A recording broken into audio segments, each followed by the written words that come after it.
کملی میں لپٹنے والے، رات کو قیام کیا کرو مگر تھوڑی سی رات، یعنی نصف رات یا اس سے کچھ کم قیام کرو یا کچھ زیادہ،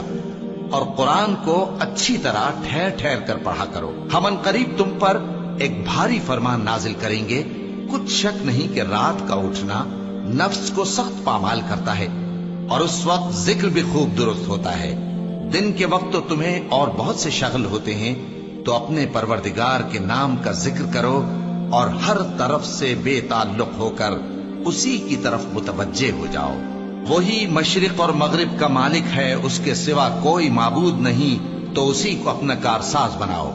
اور جو دل آزار باتیں یہ لوگ کہتے ہیں ان کو سہتے رہو، اور خوبصورتی سے ان سے کنارہ کش رہو، اور مجھے ان جھٹلانے والوں سے جو دولت مند ہیں سمجھ لینے دو، اور ان کو تھوڑی سی مہلت دے دو۔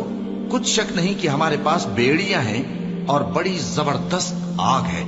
اور گلے میں اٹکنے والا کھانا ہے،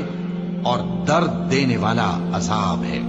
جس دن زمین اور پہاڑ کانپنے لگیں اور پہاڑ ایسے بھربھرے ہو جائیں گے جیسے ریت کے ٹیلے، اے اہل مکہ، جس طرح ہم نے فرعون کے پاس موسیٰ کو پیغمبر بنا کر بھیجا تھا، اسی طرح تمہارے پاس بھی محمد صلی اللہ علیہ وآلہ وسلم ایک رسول بھیجے ہیں جو تمہارے مقابلے میں گواہ ہوں گے۔ سو فرعون نے ہمارے پیغمبر کا کہا نہ مانا تو ہم نے اس کو بڑے دردناک انداز سے پکڑ لیا۔ اگر تم بھی ان پیغمبر کو نہ مانو گے تو اس دن سے کس طرح بچو گے جو بچوں کو بوڑھا کر دے گا، جس سے آسمان پھٹ جائے گا۔